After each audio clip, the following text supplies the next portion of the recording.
Hello dear learners. तो हमारे previous video में हम लोगों ने डिस्कस किया था atmospheric circulation and weather system chapter के बारे में, और इसमें अभी तक हम जो हैं ये pressure and wind, geostrophic winds, general circulation of atmosphere, इनके बारे में पढ़ चुके थे। Then we have discussed about seasonal winds and land and sea breeze and mountain and valley breeze and air masses and fronts. This was all about the previous video. Now move to the next topic, which is the cyclones. आज हम cyclones के बारे में बात करने वाले हैं, but book से पढ़ने से पहले हम लोग थोड़ा सा नोट से पढ़ते हैं। देखिए, नोट्स में हम देखते हैं कि साइक्लोन्स क्या होते हैं। तो साइक्लोन्स एक तरीके से एक रैपिड इनवर्ड एयर सर्कुलेशन होता है जिसमें लो प्रेशर एरिया होता है, यानी कि ये एक ऐसा सेंटर होता है जिसके बीच में तो लो प्रेशर है और चारों तरफ इसमें क्या है, हाई प्रेशर है। और विंड्स कैसे चलती है आपको पता ही होगा, हम इतनी बार पढ़ चुके हैं कि हाई प्रेशर से लो प्रेशर की तरफ विंड्स चलती है। ठीक है, तो बेसिकली साइक्लोन एक ऐसा एरिया है जिसमें चारों तरफ से जो हवाएं हैं वो सेंटर पे आके मिलती है, यानी लो प्रेशर जोन में आती है। अब ये तो हो गई बात साइक्लोन की। इसके टाइप्स की हम बात करते हैं। टाइप्स के बेसिस पे अगर हम देखें तो साइक्लोन्स दो तरीके के होते हैं। एक होते हैं ट्रॉपिकल साइक्लोन यानी उष्ण कटिबंधीय चक्रवात, और another one is temperate cyclone which is also known as extra tropical cyclone, middle latitudinal cyclone, frontal cyclone and also known as wave cyclone. So these all are the names of temperate cyclone. तो ये भी आपको याद रखना है, ये सारे नाम किसके हैं, टेम्परेट साइक्लोन के हैं। तो चलिए सबसे पहले इस फर्स्ट की ही बात कर लेते हैं, एक्स्ट्रा ट्रॉपिकल साइक्लोन। ये किस लैटिट्यूडनल जोन के बीच में बनते हैं? तो ये 35 से 65 डिग्री जो अक्षांश होते हैं हमारे दोनों हेमिस्फीयर्स में, इनके बीच में ये बनते हैं। ठीक है, इनका फॉर्मेशन कैसा होता है? इनका फॉर्मेशन होता है जब पोलर विंड्स और जो वेस्टर्ली विंड्स होती हैं, जब वो दोनों किसी एरिया में आके मिलती हैं, उस जगह पर ये साइक्लोन्स बनते हैं। वेस्टर्ली विंड्स कैसी होती है? जनरली वार्म होती है नेचर में। पोलर विंड्स कैसी होती है? ठंडी होती है नेचर में। तो जब ये डिफरेंट नेचर वाली विंड्स आपस में मिलती है तो उस एरिया में क्या बनते हैं, फ्रंट्स बनते हैं, वाताग्र बनते हैं, कि हमने प्रीवियस वीडियो में भी सीखा था। और उन फ्रंट्स के बनने से ही ये एक्स्ट्रा ट्रॉपिकल साइक्लोन्स बनते हैं। ठीक है, और ये आपको मैंने अपने प्रीवियस वीडियो में बता भी दिया था कि कोल्ड एयर मास जो होता है वो बहुत ही भारी होता है, नेचर में हैवी होता है, जबकि वार्म एयर मास लाइट होता है। तो जब भी कोल्ड एयर मास अपने एरिया में स्टेबल होता है, वार्म एयर मास उसके एरिया में एंटर हो जाता है, तो वो वार्म एयर जो है वो लाइट होती है, तो पुश होती है ऊपर की तरफ, उसको पुश कर दिया जाता है, जिसकी वजह से सरफेस पे केवल कोल्ड एयर रह जाती है और जो एक्स्ट्रा ट्रॉपिकल साइक्लोन से वो बनते हैं। ठीक है, ये तो इसके बारे में थोड़ी बहुत बात है। अब इसको हम पढ़ते हैं बुक से। ये रहा the system developing in the mid and high latitudes. ध्यान क्या रखना है, ये कहाँ बनते हैं, मिड और हाई लैटिट्यूड्स पे, यानी मध्य अक्षांशों पे और हाई लैटिट्यूड्स पे बनते हैं। Beyond the tropics are called the middle latitude और एक्स्ट्रा ट्रॉपिकल साइक्लोन्स। ट्रॉपिक्स से दूर, ट्रॉपिक्स वो एरियाज होते हैं, ट्रॉपिक ऑफ कैंसर हो गया, ट्रॉपिक ऑफ कैप्रिकॉर्न हो गया, उनसे दूर जो मिडिल लैटिट्यूड पे बनते हैं उन्हें एक्स्ट्रा ट्रॉपिकल साइक्लोन कह दिया जाता है। The passage of front causes abrupt changes in the weather conditions over the area in the middle and high latitudes. जब ये साइक्लोन्स आते हैं तो बहुत ज़्यादा वेदर से रिलेटेड चेंजेस आपको वहाँ पर देखने को मिलते हैं। Extra tropical cyclones form along the polar front. ये कहाँ बनते हैं, जहाँ पे फ्रंट्स बनते हैं, और फ्रंट्स भी कौन से, पोलर फ्रंट्स यानी कोल्ड फ्रंट्स जो बनते हैं। Initially the front is stationary. Starting में जो फ्रंट्स होते हैं वो कैसे होते हैं, स्टेशनरी होते हैं। ये हमने कल पढ़ाई था, स्टेशनरी फ्रंट कौन से होते हैं। In the northern hemisphere, warm air blows from the south and cold air from the north of the front. इस लाइन का क्या मतलब है आप देख सकते हैं। अगर हम यहाँ पे 0 डिग्री बनाएं, अगर मैं इस तरीके से ये डायग्राम आपको मैं दिखाई देती हूँ, जहाँ पर हमने विंड्स पढ़ी थी, ये विंड्स वाला डायग्राम आप देख सकते हैं, ये रही। तो ये हो गई पोलर विंड्स यहाँ पर, और ये है वेस्टर्ली विंड्स, वेस्टर्ली। तो वेस्टर्लीज के बारे में क्या लिखा है कि नॉर्थ हेमिस्फीयर में अगर हम बात करें, ये 0 डिग्री है बीच में से, ये 0 डिग्री के नॉर्थ का जो पार्ट है वो नॉर्थ हेमिस्फीयर है, साउथ का पार्ट साउथ हेमिस्फीयर है। तो नॉर्थ हेमिस्फीयर के बारे में क्या लिखा हुआ है कि नॉर्थ हेमिस्फीयर में वार्म एयर जो होती है वो साउथ से जारी होती है। देखिए, साउथ से कौन सी एयर जा रही है, वेस्टर्ली, ये नेचर में कैसी है, वार्म है। जबकि नॉर्थ से कौन सी आ रही है, पोलर विंड्स आ रही है, ये नेचर में कैसी है, कोल्ड है। ठीक है, तो यही चीज़ यहाँ लिखी हुई है कि नॉर्थ हेमिस्फीयर में वार्म एयर साउथ से जा रही है, यानी कि वेस्टर्ली की बात हो रही है, और कोल्ड एयर नॉर्थ से आ रही है, यानी कि पोलर विंड्स की बात हो रही है। जब ये दोनों आपस में मिलती है तो उन्हीं एरियाज में क्या बनते हैं, एक्स्ट्रा ट्रॉपिकल साइक्लोन्स बनते हैं।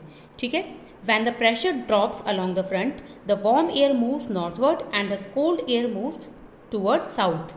जब एयर प्रेशर कम होता है क्योंकि आपको पता है कि साइक्लोन्स कौन से जोन होते हैं, लो प्रेशर एरियाज होते हैं, यानी सेंटर में लो प्रेशर होता है।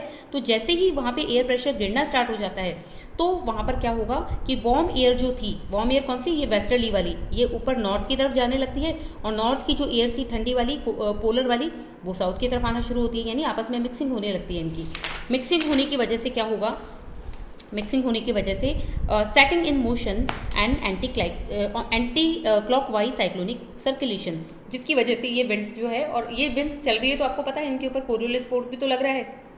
तो कोरियोलिस फोर्स लगने की वजह से इनकी डायरेक्शन नॉर्थ हेमिस्फीयर में कैसी हो जाती है, एंटी क्लॉकवाइज हो जाती है। और ये मैंने आपको बताया भी था कि किस तरीके से ऐसा होता है, ये हमने प्रीवियस क्लास में सीखा था। ये रहा साइक्लोन, चाहे कोई सा भी हो, चाहे वो आपका ट्रॉपिकल साइक्लोन हो या फिर वो एक्स्ट्रा ट्रॉपिकल साइक्लोन हो, नॉर्थ हेमिस्फीयर में उसकी डायरेक्शन कैसी रहती है, एंटी क्लॉकवाइज रहती है, जबकि साउथ हेमिस्फीयर में उसकी डायरेक्शन क्लॉकवाइज रहती है। ठीक है, और ये ऐसा क्यों होता है, कोरियोलिस फोर्स की वजह से होता है। तो यही चीज़ हमने सीख ली थी, तो यही पॉइंट यहाँ पे लिखा हुआ है। देन आगे बढ़ते हैं। The cyclonic circulation leads to a well developed extra tropical cyclone. धीरे धीरे ये साइक्लोन पूरा अच्छे से डेवलप होता होता एक प्रॉपर एक्स्ट्रा ट्रॉपिकल साइक्लोन में, यानी कि शीतोष्ण चक्रवात में बदल जाता है, प्रॉपर साइक्लोन में डेवलप हो जाता है, जिसमें क्या होता है, with a warm front end a cold front. इस एक्स्ट्रा ट्रॉपिकल साइक्लोन में दो तरह के फ्रंट्स पाए जाते हैं, एक तो वार्म फ्रंट मिलता है और एक कोल्ड फ्रंट मिलता है। ये दोनों क्या होते हैं, इसके बारे में हमने कल पढ़ा था। The plan and cross section of a well developed cyclone is given in figure 9.9। आप यहाँ देख सकते हैं, पूरा यहाँ दिया हुआ है, आप देख सकते हैं। इसमें कोल्ड एयर जो है वो आगे की तरफ बढ़ रही है, वार्म एयर आगे की तरफ जा रही है, कोल्ड एयर पीछे से आ रही है। और एक टाइम ऐसा आएगा जब ये कोल्ड एयर जो होगा इस वार्म एयर को पूरा ओवरटेक कर लेगी।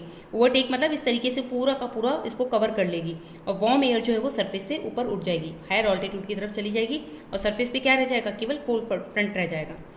तो there are pockets of warm air और warm sector wedge between the forward and the rear cold air और कोल्ड सेक्टर। आप देख सकते हैं कि यहाँ पे कोल्ड एयर जो है वो पीछे से आ रही है, इसको पूरा ओवरटेक करने के लिए, वार्म एयर आगे की तरफ जा रही है। तो बेसिकली यहाँ पे दो तरह की एयर आपको देखने को मिलती है, एक वार्म एयर होती है और एक कोल्ड एयर होती है। ठीक है, the warm air glides over the cold air and a sequence of clouds appear over the sky ahead of the warm front end cause precipitation. Warm air जो है वो आगे की तरफ भागता है बिल्कुल, और पीछे से उसको कवर ओवरटेक करने के लिए कोल्ड एयर जो है वो आगे बढ़ती है। एक टाइम ऐसा आता है कि जो वार्म एयर है उसका कनेक्शन सरफेस से कट हो जाता है और वो स्काई की तरफ पूरा उठ जाती है, जिसकी वजह से क्या होता है, प्रेसिपिटेशन होती है, यानी बारिश होती है। बारिश आपको पता है, मैंने रेनफॉल के बारे में आपको बताया था कैसे होता है कि जब हमारा अर्थ का सरफेस बहुत ज़्यादा हीटअप हो जाता है, गर्म हो जाता है, तो उसके कॉन्टैक्ट में आने वाली जो एयर होती है वो भी गर्म हो जाती है, और धीरे धीरे वो गर्म एयर जो होती है वो राइज करने लगती है। राइज करने वाली जो एयर होती है उस पर नॉर्मल लैप्स रेट की वजह से वो उसका टेम्परेचर कम होने लगता है, कूलिंग होने लगती है, और धीरे धीरे कंडेंसेशन और फिर उसके बाद में बारिश होती है। ठीक है, तो वार्म एयर जब ऊपर की तरफ उठेगी तो प्रेसिपिटेशन होगा, बारिश होगी। The cold front approaches the warm air from behind. वही चीज़ जो मैंने आपको बताया कि कोल्ड एयर पीछे से इसको ओवरटेक करने की कोशिश करती है, पकड़ने की कोशिश करती है वार्म एयर को। As a result cumulus clouds develop along the cold front. और जहाँ पे कोल्ड फ्रंट बनता है वहाँ पर एक पर्टिकुलर टाइप के क्लाउड्स बनते हैं, क्यूमुलस क्लाउड्स। ठीक है, क्यूमुलस क्लाउड्स बनते हैं। ये थोड़े रेनी बादल होते हैं, मतलब इतनी ज़्यादा बारिश भी इनसे नहीं होती है। The cold front moves faster than the warm front. Cold front, जैसा कि मैंने आपको बताया था कि ये नेचर में बहुत ही हैवी होती है ये एयर, तो जल्दी से आगे की तरफ भागती है। तो वार्म फ्रंट की तुलना में उसके कंपैरिजन में ये ज़्यादा फास्ट मूव करती है, ultimately overtaking the warm front. और अल्टीमेटली जब ये उससे तेज़ भाग रही होगी तो उसको ओवरटेक कर लेगी। ओवरटेक करने का मतलब वार्म एयर के एरिया में भी कोल्ड एयर ही पाई जाएगी, और वार्म एयर कहाँ चली जाएगी, स्काई में चली जाएगी, हायर ऑल्टीट्यूड्स पे चली जाएगी। The warm air is completely lifted up, और वार्म एयर को पूरी तरीके से ऊपर उठा दिया जाएगा। And the front is occluded, और धीरे धीरे फ्रंट कैसा हो जाएगा, ऑक्लूडेड हो जाएगा। यानी ऑक्लूडेड यानी सरफेस पे केवल कोल्ड फ्रंट रह जाएगा और उससे ऊपर ऊंचाई पे वार्म फ्रंट रह जाएगा, और इस तरीके से धीरे धीरे साइक्लोन जो है वो खत्म होता जाएगा। तो ये पूरी प्रोसेस हमने सीख ली यहाँ पर कि एक्स्ट्रा ट्रॉपिकल साइक्लोन कैसे बनते हैं। ठीक है, अब इसके बाद में आगे बढ़ते हैं। The process of wind circulation both at the surface and aloft are closely interlinked. The extra tropical cyclones differs from the tropical cyclone. Extra tropical cyclone और ट्रॉपिकल साइक्लोन्स में डिफरेंस होता है बहुत सारे तरीकों से। वो तरीके हम अभी बाद में सीखेंगे, मैं आपको डिफरेंस अभी बताऊंगी, बट उससे पहले हम देख लेते हैं ट्रॉपिकल साइक्लोन्स क्या होते हैं। ठीक है, डिफरेंस अभी हम इन दोनों को पढ़ने के बाद में पढ़ेंगे, ताकि आपको चीज़ें समझ में आ जाएगी, और डिफरेंस बाद में आप खुद भी कर पाएंगे आराम से। तो पहले हम ट्रॉपिकल साइक्लोन देख लेते हैं, पहले बुक से नोट से पढ़ लेते हैं। ट्रॉपिकल साइक्लोन इसका फॉर्मेशन कैसे होता है? पहली बात तो ये कहाँ बनते हैं? ट्रॉपिकल एरियाज़ में बनते हैं। ट्रॉपिकल एरियाज़ में मतलब कि 0 डिग्री से 5 डिग्री नॉर्थ एंड साउथ, ये वाला जो जोन होता है ना, ये तो डोल्ड्रम होता है ना, इसको तो छोड़ दीजिए। यहाँ पर कोरियोलिस फोर्स ना के बराबर होता है, आपको पता है। तो इस जोन के अंदर साइक्लोन्स नहीं बनते। लेकिन इससे बियॉन्ड आप जैसे जाएंगे ट्रॉपिक ऑफ कैंसर तक और ट्रॉपिक ऑफ कैप्रिकॉर्न तक, उस बेल्ट में आपको ट्रॉपिकल साइक्लोन्स मिलेंगे। ठीक है, तो ये ध्यान रखना है। फॉर्मेशन कैसे होता है?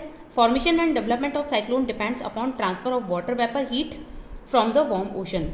यानी कि इनके बनने के लिए कुछ कंडीशंस ज़रूरी होती है। वो कंडीशंस कौन कौन सी होती है? देखिए, इनके बनने के लिए कुछ फेवरेबल कंडीशंस होनी चाहिए, अनुकूल दशाएं होनी चाहिए। पहला ये कि जिस जगह पे ये बनते हैं, बनते कहाँ पर है? ओशन के ऊपर बनते हैं या किसी वाटर बॉडी पे बनते हैं। ठीक है, ये चीज़ ध्यान रखनी है आपको। क्यों उस पर बनते हैं? लैंड के ऊपर क्यों नहीं बनते हैं? क्योंकि इनके चलने के लिए जो एनर्जी इनको चाहिए, वो एनर्जी इनको वाटर से ही मिलती है। ठीक है, वाटर में एक हीट होती है, एक एनर्जी होती है जिसको लेटेंट हीट हम बोलते हैं, गुप्त ऊष्मा बोलते हैं। उस हीट से ही ये आगे चलते हैं, इनकी पावर उसी से इनको मिलती है। तो इसलिए ये सी सरफेस पे बनते हैं और उस सी सरफेस का जो टेम्परेचर है वो 27 या 27 डिग्री सेल्सियस से ज़्यादा होना चाहिए, कम नहीं होना चाहिए। ठीक है, तो ये तो पहली बात हो गई कि पहला इनका फेवरेबल कंडीशन क्या है कि ये सी सरफेस पे बनेंगे और सी सरफेस का टेम्परेचर 27 डिग्री सेल्सियस से ज़्यादा होना चाहिए, पहली बात तो। ठीक है, क्यों सी सरफेस पे? क्योंकि इनको अपनी जो पूरी एनर्जी है वो ओशन वाटर से मिलती है। क्योंकि ओशन वाटर के अंदर एक हीट पाई जाती है जिसको लेटेंट हीट बोलते हैं हम, यानी गुप्त ऊष्मा बोलते हैं, वो इसमें पाई जाती है और वही इनकी एनर्जी का मेन सोर्स होती है। अभी लेटेंट हीट क्या होती है? देखिए, जब इवेपोरेशन होता है पानी का, तो पानी जो है वो इवेपोरेट होकर बदल जाता है किसमें? भाप में बदल जाता है, वेपर में बदल जाता है। तो देखिए, पानी को आपने हीट में कन्वर्ट करने के लिए उसको आपने कुछ ज़्यादा टेम्परेचर दिया होगा। सपोज आपके पास में पानी है, ये रहा, ये वाटर है, आपने इसको हीट में कन्वर्ट किया। हीट में कन्वर्ट करने के लिए आपने इसको टेम्परेचर ज़्यादा दिया होगा ना। मान लीजिए आपने गैस के ऊपर कुछ कंटेनर रखा हुआ है जिसमें पानी है, आपको उस पानी को खौलाना है, बहुत ज़्यादा बॉईल कर लेना है। तो बॉईल करने के लिए आपको हीट देना पड़ेगा उसको। वो हीट इस पानी से कन्वर्ट होकर इसको लिक्विड से इसको गैस में बदल देगी। लेकिन वो हीट क्या बाहर थोड़ी निकल गई, वो हीट इस वेपर के अंदर अभी भी है। तो वो जो इसके अंदर छिपी हुई हीट है उसी को हम क्या कह देते हैं? लेटेंट हीट कहते हैं। ठीक है, तो अब वही चीज़ है कि जब इवेपोरेशन होता है यानी पानी भाप बनता है, उस वक्त उसके अंदर जो छिपी हुई हीट होती है उसी को हम लेटेंट हीट कहते हैं। ठीक है, अभी फिलहाल इतना समझ लीजिए, आगे हम इसके ऊपर पूरा एक चैप्टर है ह्यूमिडिटी का, उस पर हम डिस्कस करेंगे। तो पहला पॉइंट हो गया क्लियर। इसके बाद में बात आती है सेकंड पॉइंट की, कोरियोलिस फोर्स। कोरियोलिस फोर्स तो होना ही चाहिए साइक्लोन बनने के लिए। अगर यही नहीं होगा तो फिर साइक्लोन्स में डिफ्लेक्शन कैसे आएगा? विंड्स कैसे मूव करेगी, घूमेगी कैसे? तो कोरियोलिस फोर्स तो होना ही चाहिए। थर्ड है लो लेवल साइक्लोनिक सर्कुलेशन, यानी कि जो लो लेवल साइक्लोनिक सर्कुलेशन है, it act as a seed for the cyclone. यानी कि जब एक बड़ा साइक्लोन पूरी तरह से डेवलप होता है, उससे पहले वहाँ सरफेस पे छोटे छोटे साइक्लोन जो है वो और डेवलप हुए होने चाहिए, पहले से होने चाहिए, ताकि सब आपस में मिलकर एक बड़ा साइक्लोन बन जाएगा। तो अगर छोटे छोटे साइक्लोन्स पहले से वहाँ डेवलप होते हैं तो वो एक तरीके से सीड का काम करते हैं। यानी कि जैसे प्लांट जो होता है वो एक छोटे से बीज से उग जाता है, छोटे सीड से उग जाता है और बड़ा प्लांट बन जाता है, वैसे एक छोटे से सीड से यानी छोटे छोटे से साइक्लोन से एक बड़ा साइक्लोन बनता है। इसलिए एक बड़े साइक्लोन के फॉर्मेशन के लिए छोटे लेवल पे लो लेवल साइक्लोनिक सर्कुलेशन पहले से वहाँ होने चाहिए।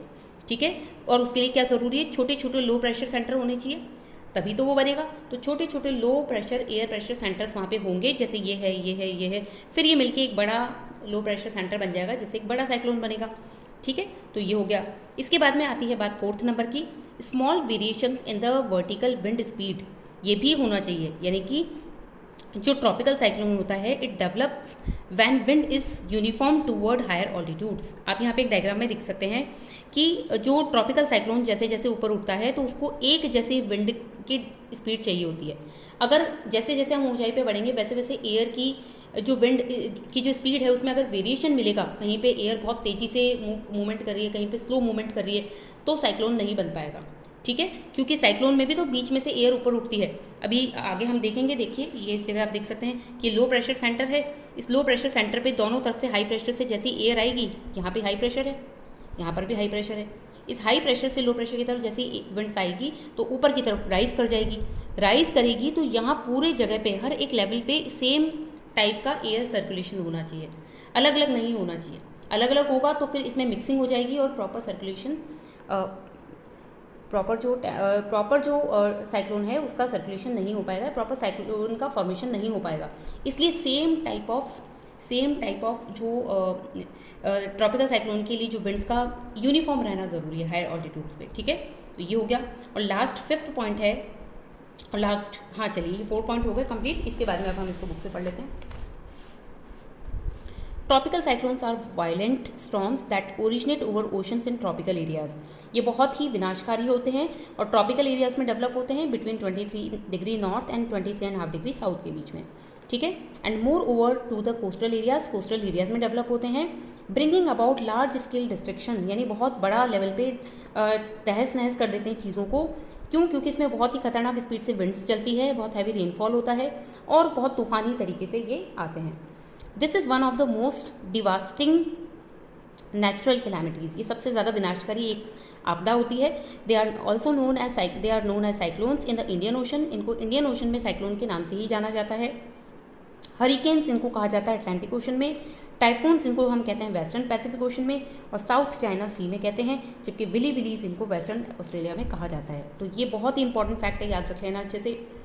Tropical cyclone originate and intensify over warm tropical ocean. अभी मैंने आपको बताया था कि ये गर्म ओशन वाटर के ऊपर जनरेट होते हैं, जिनका टेम्परेचर 27 डिग्री से ज़्यादा होना चाहिए। वहाँ पे कोरोलिस फोर्स भी होना चाहिए, small variation in vertical wind होना चाहिए, अभी मैंने आपको समझाई दिया है।